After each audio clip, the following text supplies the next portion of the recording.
अगर मेरा बस चलता मैं अब तक घर निकल गया होता। अगर बस चलता तो आप वहाँ खाना नहीं खाते। अगर उसका बस चलता तो आप मुझे ज़रूर फ़ोन करते। इस तरह के सेंटेंसेस में अगर मेरा बस चलता ऐसा बोल रहे हैं, इसके लिए लिखा होगा if it were in my hands. यहाँ पर आप पोसेसिव एडजेक्टिव माई को चेंज कर सकते हैं। आइए इसके स्ट्रक्चर को समझते हैं। सबसे पहले आपको लिखना होगा if I were in my hands. इसके बाद आपको लिखना होगा सब्जेक्ट, फिर लिखना होगा would.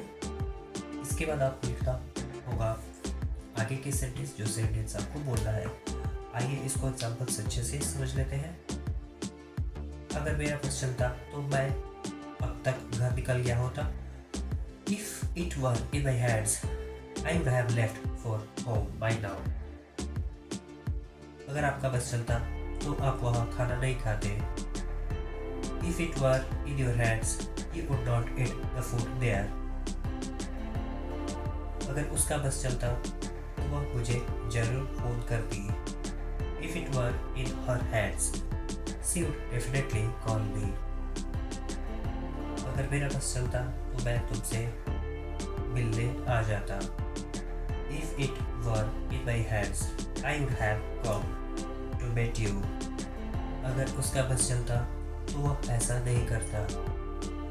If it were in his hands he would not do this. एक और काम के लिए जिसका मैं कुछ कमेंट सेक्शन करना है। अगर मेरा बस चलता तो मैं कभी शादी नहीं करता।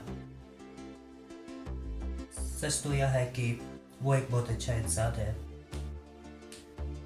सच तो यह है कि वो हमसे मिलना ही नहीं चाहता। सच तो यह है कि मैं आपको नहीं जानता।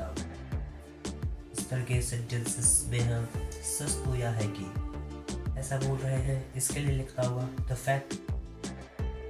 आइए इसके स्ट्रक्चर को समझते हैं। सबसे पहले आपको लिखना होगा द फैक्ट। इसके बाद आप लिखेंगे हेल्पिंग वर्ब और फिर आगे के सेंटेंस, जो सेंटेंस आपको बोलना है। आइए इसको एग्जाम्पल से अच्छे से समझ लेते हैं। सच तो यह है कि वो एक बहुत अच्छा इंसान है। The fact is that he is a very nice person. सच तो यह है कि वो हमसे मिलना ही नहीं चाहता। The fact is that he doesn't even want to meet us. सच तो यह है कि मैं आपको नहीं जानता। The fact is that I don't know you. सच तो यह है कि वो इसके लायक नहीं है। The fact is that he doesn't deserve it. सच तो यह है कि तुम मुझसे शादी नहीं करना चाहती। The fact is that you don't want to marry me. सच तो यह है कि तुम केवल झूठ बोलते हो। The fact is that you only lie. सच तो यह है कि मैं घर नहीं जाना चाहता। The fact is that I don't want to go home. एक ओवर काफी है जिसका रिप्लाई आपको इस पर कमेंट सेक्शन करना है। सच तो यह है कि मैं आपसे मिलना चाहता था।